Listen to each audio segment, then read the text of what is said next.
Well, hello there, and welcome back to another episode of Help My Business is Growing, a podcast where we explore how to grow and build a business that is healthy and sustainable. I'm your host, Kathy Svatina, a fractional CFO and a founder of Newcastle Finance, a company where we believe that everything that you do in your business is eventually going to end up in your finances. And to have healthy finances means that you have to have a healthy business. Well, the multi-million-dollar question here is, how in the world do you get there? Well, this is where this podcast comes in to help. As your business grows, the demands on your time and attention are going to increase exponentially. With all the new opportunities coming your way, there's a pressure to scale up. And at this stage, effective management is crucial. But what happens when you, as the owner and the CEO, have no more time or you're stretched really, really thin? Well, this is the opportunity to think about an executive assistant or an EA. EA is a key figure in the organizational structure, one that supports you as a CEO and can help steer the company towards success. What we're going to be talking about is what exactly is an executive assistant and what do they do? And of course, where do you find them? And once you do find them, how do you effectively manage their responsibilities? As a quick reminder, all of the episodes on this podcast, including this one, come with timestamps for the topics that we discuss, and each one has its own blog post. You can find all the links and the detailed topics in this episode show notes. So if you also are pressed for time and you just want to scan this episode and see what are some of the topics that we dove into before you commit to listening to this podcast, go ahead and use that. It's a resource for you. My guest today is Gina Cotner. She is the CEO of Athena Executive Services, a firm that pairs virtual executive assistants around the United States with swamped and successful entrepreneurs and executives. Her team of high caliber executive assistants work part-time from home, taking many tasks and projects off of the plate of successful people, leaving them free to spend their time where they need it most. Join us.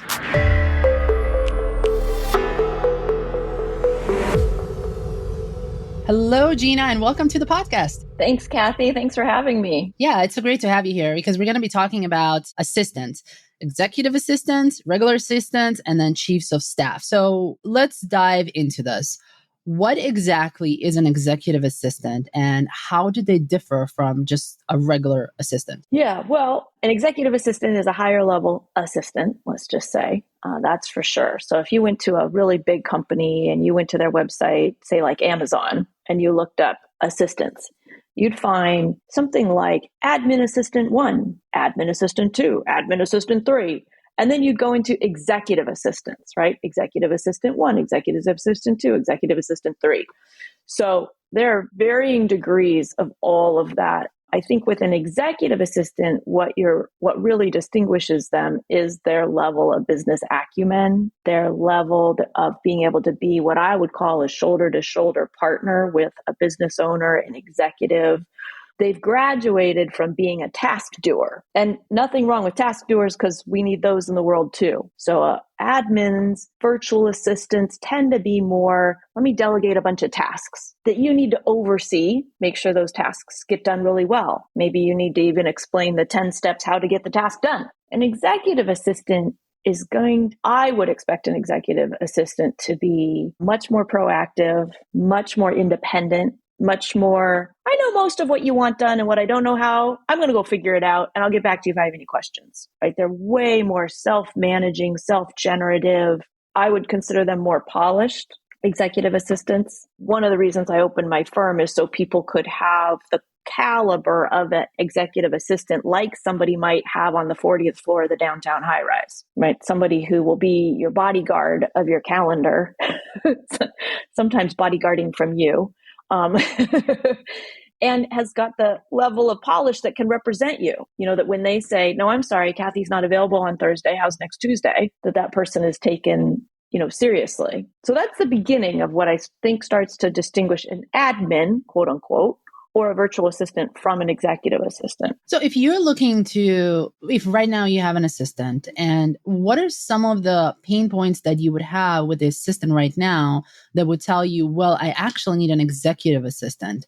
And then let's talk about that, because I also want to put the chief of staff in there as well, because I think of this as almost 3 layers. Like you have the chief of staff at the top, then you have executive assistant, and then you have assistant, which are essentially admins. If we can talk about like first, what is it right now that you would have to experience with your assistant to tell you, hey, maybe I should be really thinking about an executive assistant? Yeah. Well, in an ideal world, they might grow into one, right? Because you got your relationship with that assistant. You have some level of trust. They have some level of knowledge about you, right? They know whether you like window or aisle on an airplane.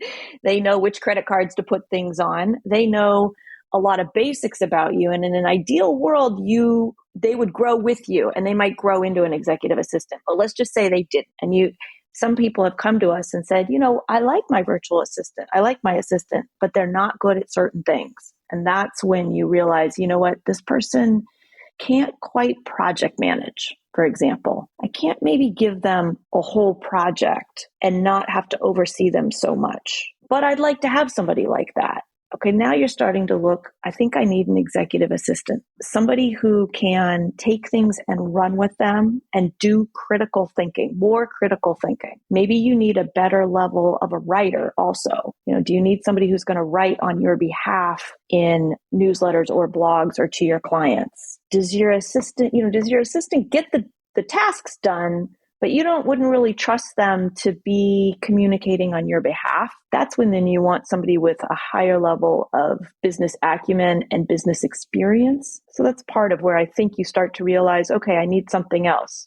And where does the chief of staff come into this? And are they, and I hate to say this, but are they a glorified executive assistant, like executive assistant plus? How does that work? Yeah. Absolutely. I think they are. So one thing I will say to everybody who's listening is this is all gray. So if you're out there shopping for an admin or an EA or a chief of staff, you're going to read somebody's bio or something and go, well, that sounds like an admin. It's because it is very interchangeable right now. But I do think when your high level EA is operating as a chief of staff. When I think of some of our EAs that are working with clients, and especially if they've been with that client for a couple years, I think they probably are to the point where if they went out on the market again, they could very well say, I've been operating as a chief of staff. So what's a chief of staff? When I first heard it, I think for those of us who grew up in the United States, our first understanding of chief of staff was really only used in reference to the White House. We'd always think of chief of staff of the White House, or you'd watch movies or shows like West Wing or Madam Secretary, and you'd get a sense of the chief of staff. And that's a good example. So that is somebody who now has the ear and an influence and an advisor to the president, or in our case, let's say the CEO or the business owner. So a chief of staff is way more strategic and probably should have a lot of industry knowledge.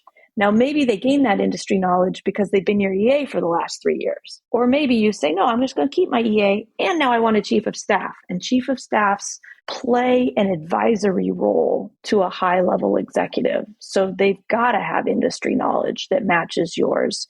And they also have clout and influence and stature, meaning when they go and say, Kathy says we're going left, everybody listens. Not, well, I don't know, have Kathy call me. No, Kathy's not calling you. I'm saying, I as your chief of staff am saying, Kathy has decided we're going left. What would you like to do next? So they really are a double U, Y-O-U, not you. They are a double of you. And if you think about how it might go in the movies about the White House, right? The chief of staff is often saying, no, wait a minute, Mr. President or Miss President, don't go to China. You should go meet with the airline workers that are on strike in Dallas, and I'll have the Secretary of State go over here. So a chief of staff is also optimizing the rare resource that the CEO or the business owner is. How are we going to use this resource? And they're very protective of that resource. And I know I've said it already, but it's one of the biggest factors is their strategic thinking and how much leadership they provide and how much influence they command, which you wouldn't necessarily expect from an EA. But a good EA over time will garner some of that. But that's different than a $200,000 a year chief of staff. And corporations, I basically grew up in my career in the corporations. And when you are dealing with a CEO, you're essentially dealing with their chief of staff, unless you're really like in their very narrow leadership circle. So it is interesting to see that dynamic because it's almost like you said, it's almost like they double themselves and all the people stuff, all the people managing that it's not direct people goes through the chief of staff, and they really need to know that particular leader well, and they need to know the people that they're dealing well. It's a very tricky role. I mean, I can't imagine like I mean, what are some of the things that candidate would have to be successful? Do you have any ideas? Like how would that look like? I mean, you've said they have to have a certain presence, obviously. They have to be strategic, but is there anything else that they would need to have to be in that role? Yeah, they've got to be a master collaborator. They've got to be able to work and bring together multiple leadership teams. I mean, if you look at a job description of chief of staff, these are people, sometimes they have a master's degree. They usually have 7 to 10 years experience in that industry. And they can bring together, the head of this department, the head of that department, the head of that department, and get everybody on the same page. So it takes a strong muscle of leadership and people coordination. And why you're doing it is so your CEO doesn't have to, right? So you're freeing up your CEO, but as you were just saying, at a very high level. So let's go back into the executive assistants, because I think this is very important for smaller businesses. Let's say that you have identified that you need an executive assistant, and you've either found one and you might have gone through a service like your service. So now that you have them, what do you do with them? Like, you have to integrate them into your business. And if they're going to be an executive assistant that is also a little bit of a mini chief of staff, like how do you integrate them into your business? Where do you even start? Yeah. Well, if they're good, if they are strong, they should be able to interview you and go, okay, Kathy, I need to know A and B and C and D. And next week, I need to learn D, E, and F, right? So that's one sign that you'll know you're really operating with a high-level EA, is that they are going to extract from you what they need. Now, you want to foster, garner, create their presence in your leadership team. So you want to talk them up, especially if they're new, right? Listen, I'm bringing in Allison. Allison, you guys, listen, is going to be really great. And here's how I want you to interact with her. When she says this, I want you to listen in thus in such a way. If you have any concerns about this, go here.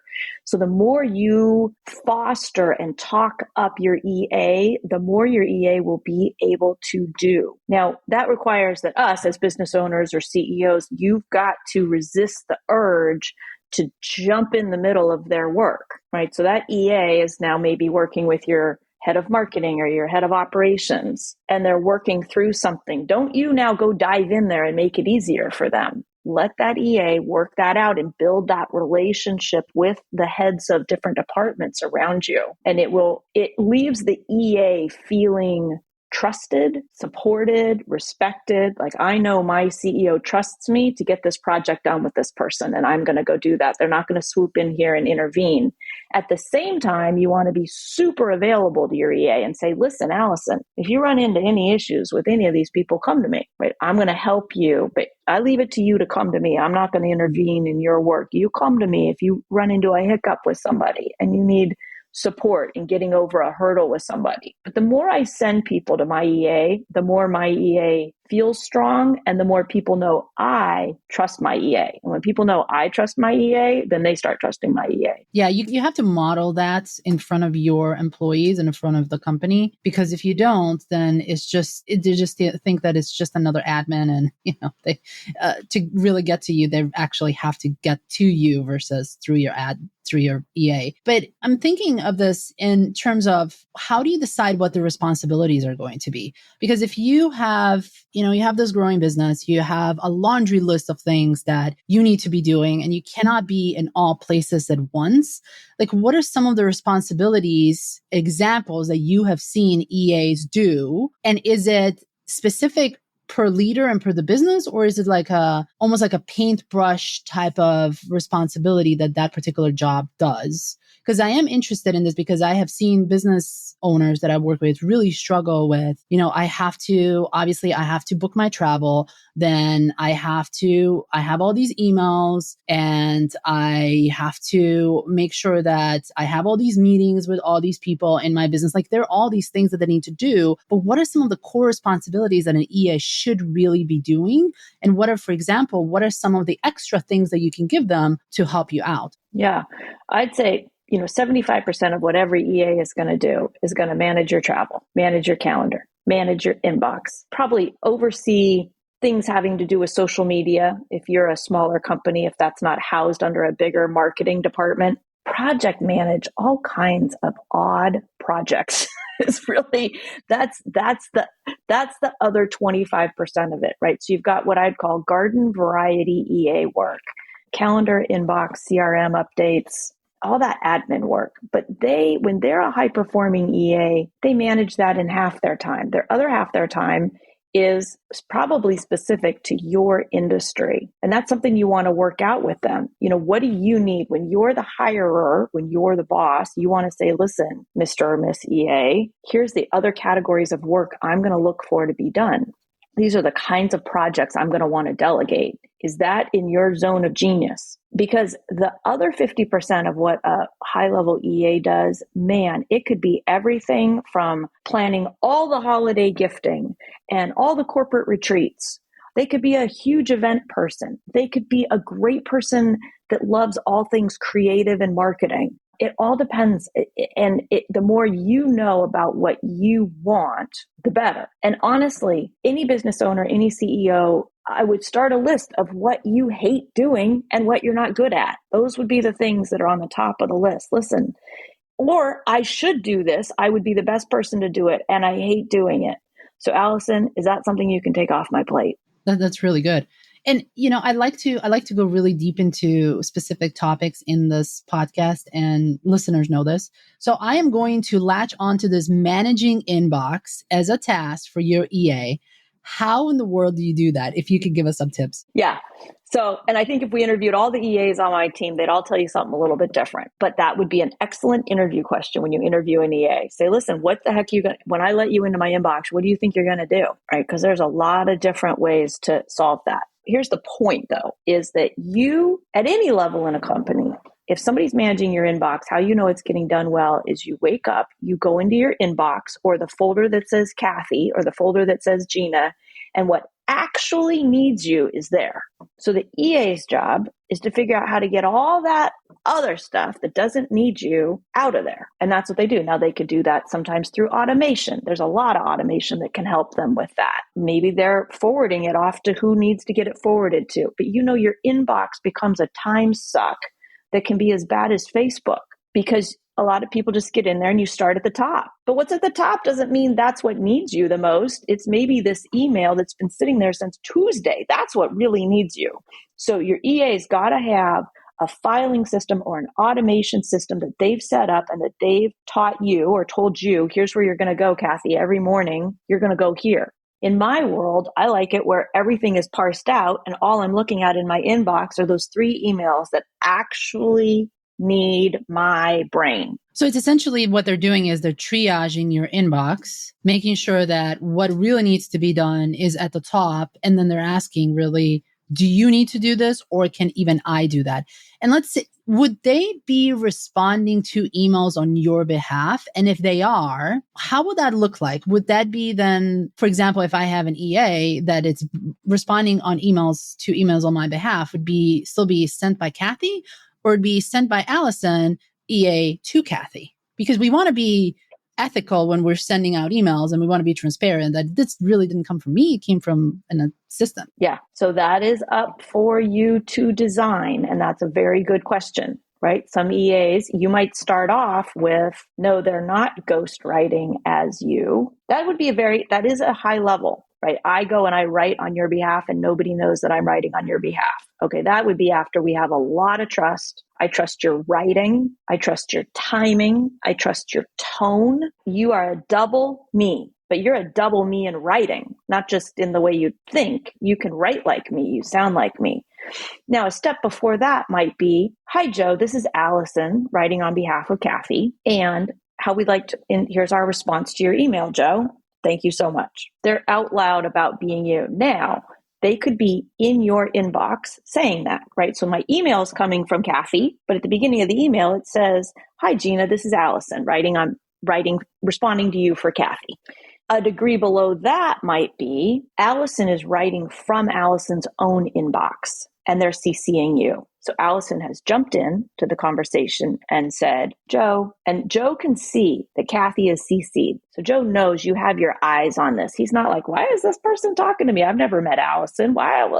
Right? They can see you're involved, you're on the thread. And Allison from her own inbox is now saying, Joe, I discussed this with Kathy this morning and here's her response. So you've got varying levels of trust that you build up over time, or you don't. Maybe you say, no, they're never going to be sending from Kathy's account. Maybe you're never going to go to that and you're fine. When people realize that Allison is the go-to person, the person who's going to be the most responsive and get them what they need, they're going to be happy. 3 months later, they are going to be happy to hear from Allison. Have you seen anything that works particularly well with the EAs that you have sourced when they're doing that type of work on behalf of their clients? And is there something that works particularly well especially when they're managing their inbox? And have you seen things go a little bit awry and what they did to correct that? I'm always interested in these types of stories because they've become a really good teaching moment for us to, hey, do not do that. That did not go so well. Yeah. Well, obviously, people thinking that they know too much and are too eager to jump in there and look good and be the super eager executive assistant and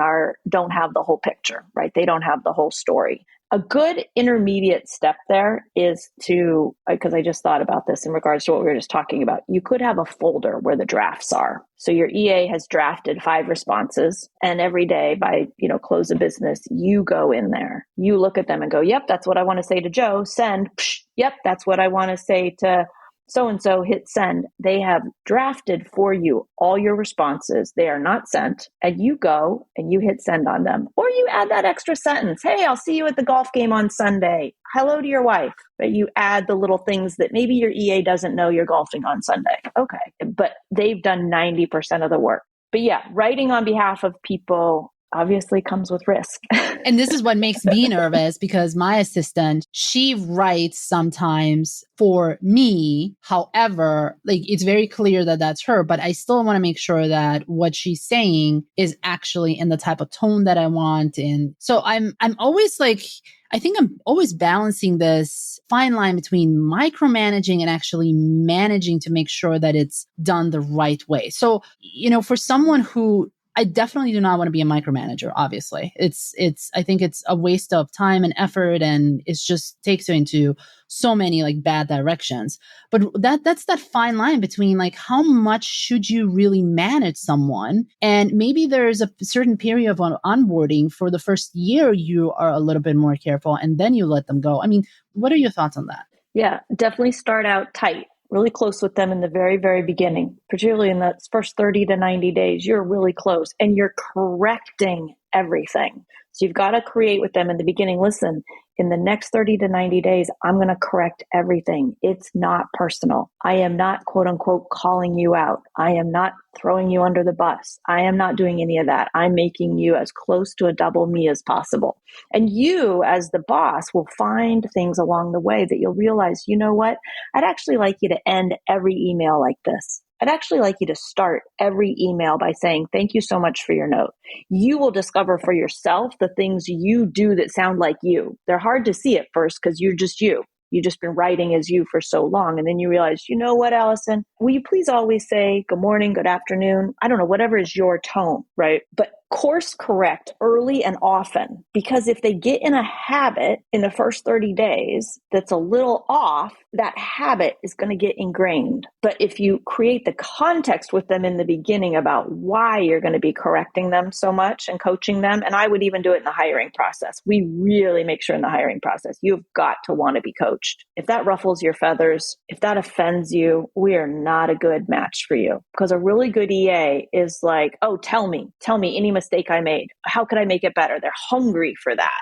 and you don't want to be shy. Now, part of it is executives, we want them to like us just as much as they want us to like them, right? We don't want them to go home and complain to their husband or wife or partner, why was Kathy so critical of me today? So you got to create that with them about the context of our relationship so that that's really clear. And then correct. And the more time you invest in the details in that first, say, 3 months, the more they're going to be just like you 6 months from now. And that micromanagement, then you back off. Now, I'll also say where you can give people more room to run than they deserve, do it. Where you're not at risk, your business isn't going to burn to the ground, but you give somebody more room to run, longer leash than they deserve, you'll find out how much they really know. And it gets them out on the skinny branches and it gets them a little nervous, a little like, I can't believe she's like leaving all this to me. And you're really trusting them going, well, Allison, how's that going? Is that going to be done next week? Yeah, good. All right, great. I'm really excited to see it. And Allison's thinking, I can't believe you gave me this gigantic of a project.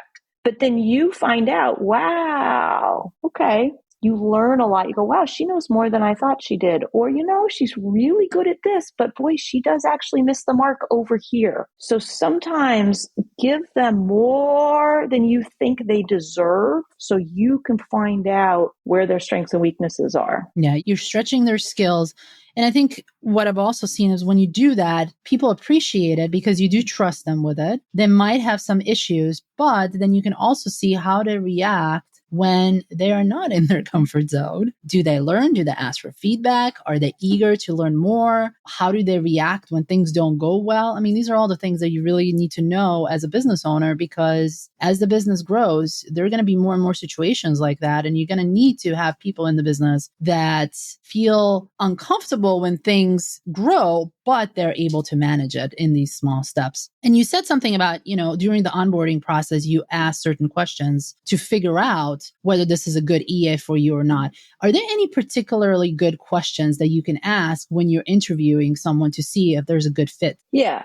I will say, aside from questions, because I think people can find a lot of great questions online, I think one of the most unique things we do that people are resistant to do is have them do work, like an audition. Give them a project to do. Maybe it's a project that your EA does all the time or they did last week. So we're a virtual firm. So we also want to see how people work 3 time zones away from us. So we give them projects to do that will take about 2 or 3 days. So we can actually watch how they do that. We give them incomplete instructions intentionally because we want to see if they go, okay, I'm going to suffer over here and try to get this project done or with that incomplete information, or how are they going to come back to me and say, oh, Gina, I'm so sorry. I forgot to ask this question, or I'd like a little more detail on this. And how do they do that? Do I like how they did it? And I want to see how they send me a question in text and how do they send me a question in email. I want to give them kind of little troubles, but enough troubles that I get to see how are they going to interact with me? Are they going to be too formal? Are they going to be too informal? Are there going to be a bunch of emojis?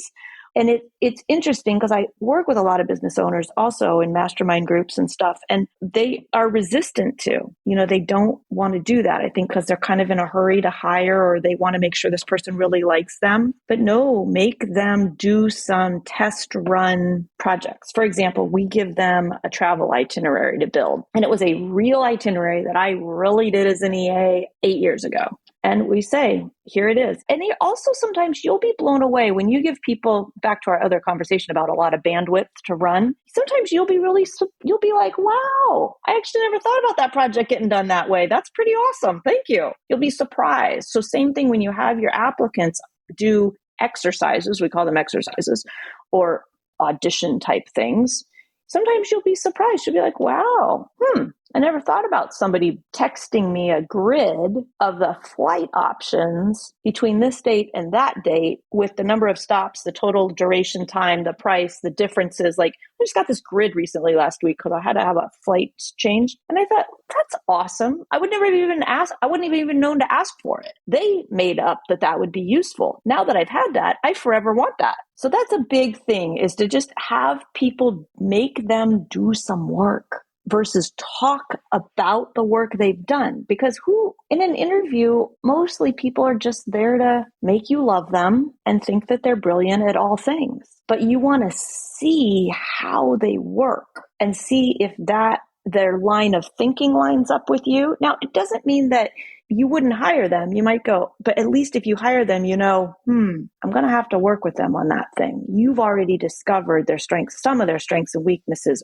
versus them talking about their strengths and weaknesses. Yeah, you can see them in action already. It's almost like a little bit of a trial period, a very short trial period. And I've done that with the people that I have hired as well. I give them like a couple of tasks. Like I have about 5 tasks that I give to my assistant before I hired her. Obviously, I am very adamant that work is actually paid.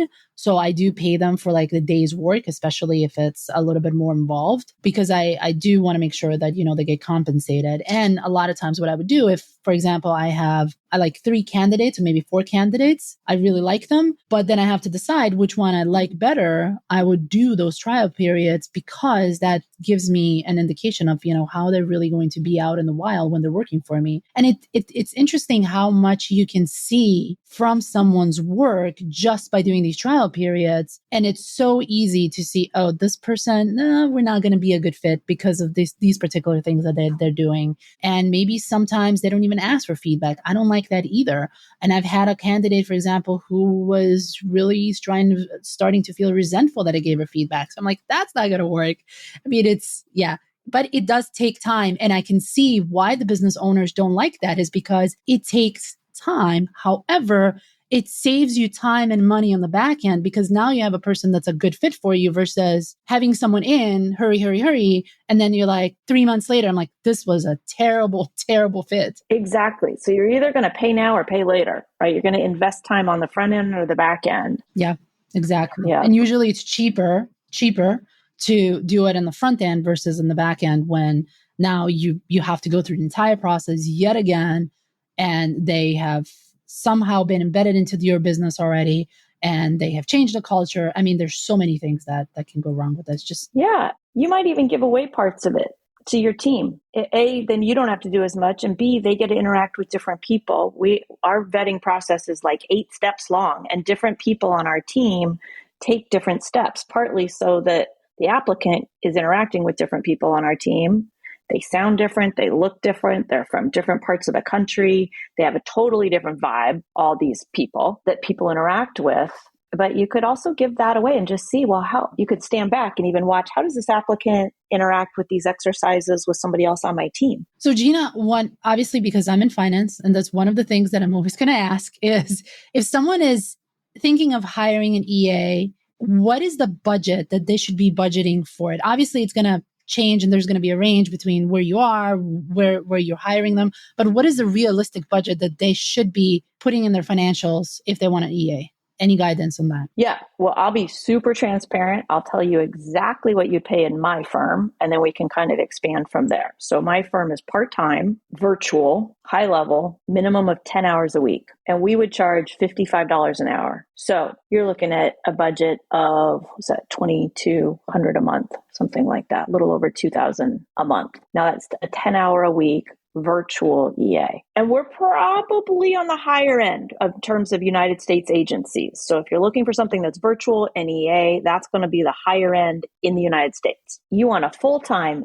EA to come sit next to your desk in your office. That is a big range. So that's going to depend upon where are you in Columbus, Ohio, or are you in LA, right? So that could be 80, right? So that could be $80,000 a year. It also could be $150,000 a year. And again, back to our chief of staff EA, if you're talking a pretty high level EA that is what I'd almost call a handler, they're orchestrating you in your life. And especially if you're in LA or New York, that's more like $180,000 to $200,000 a year. Yeah. And that is definitely an investment in the business. I mean, they're not a task handler. They are there to make strategic impact on your business. $200,000, if you need that type of stuff, it is going to be an investment and it can really benefit the business, but it needs to be the right fit. Yeah. Thank you for that.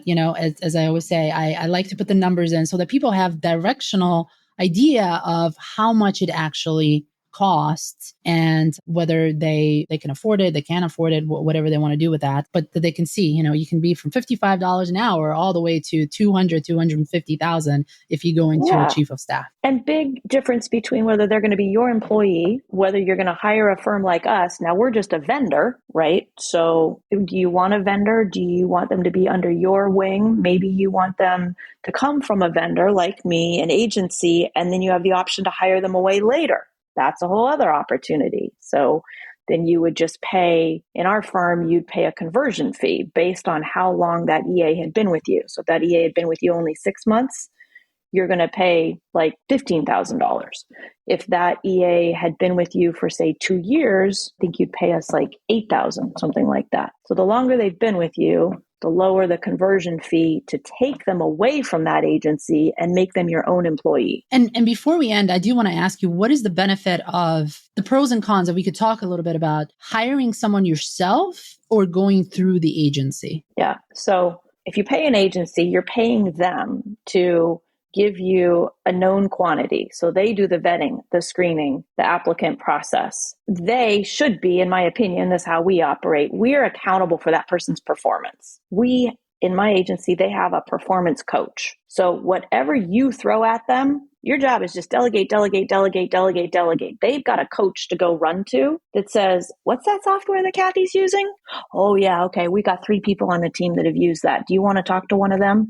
So with an agency, you've got somebody who is on a team that will support them, which makes a difference.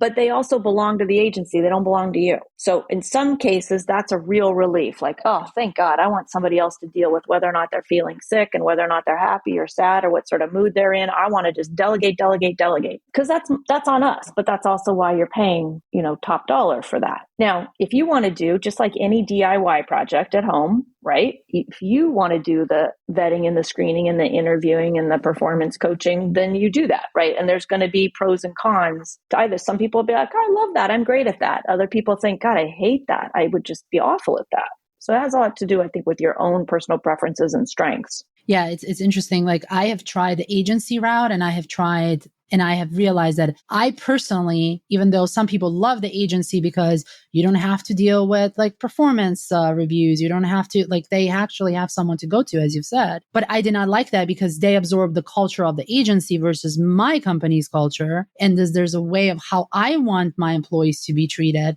And it was completely different. And I did not like that. So that's why I decided to bring them in-house. That was a huge thing for me. There's definitely pros and cons. If you want to be hands off, the agency is a great way to go that way. But I am not a hands off. Like I want it to be a certain exact way. Yeah. I love what you said. I'm going to steal what you said about culture because you wouldn't want to work with an agency that doesn't have a culture fit with you. And I hadn't thought about that before, but that's a great question. If you are going to talk to an agency, what are they about?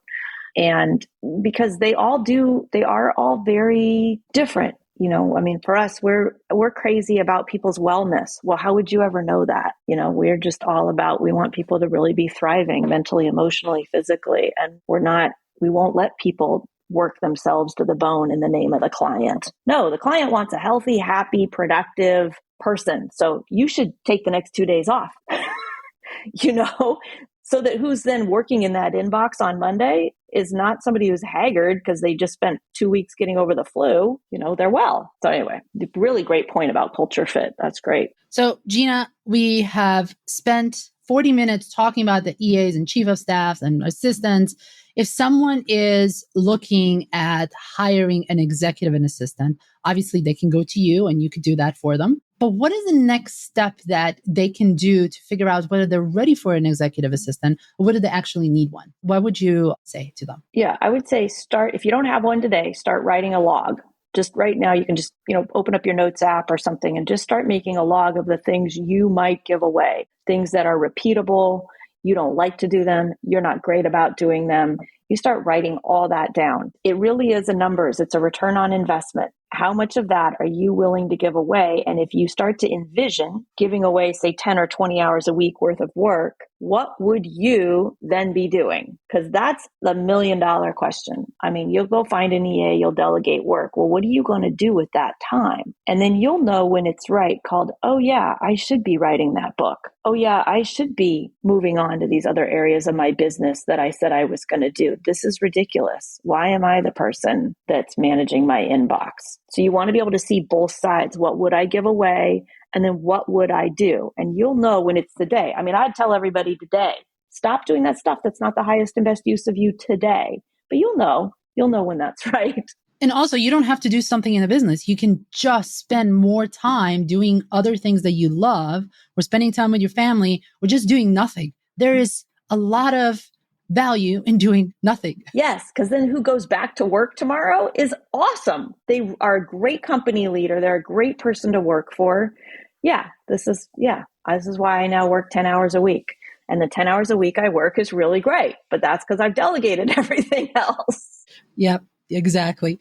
All right, Gina, it has been a pleasure to have you on here. Such great tips. And we are going to have all of that also in our show notes. So Gina, please tell us at the end, where can people find you? Yeah, people can find us at AthenaExecutiveServices.com. And you can click on all kinds of buttons on that website to learn more, and you'll get connected to an awesome woman named Jennifer Tracy, and she can answer questions or even just brainstorm with you about what, when, and where, all things the virtual assistant world. Awesome. Again, we're going to have all of these links in the show notes. So if you want to see them, go take a look. Thank you, Gina. Thank you.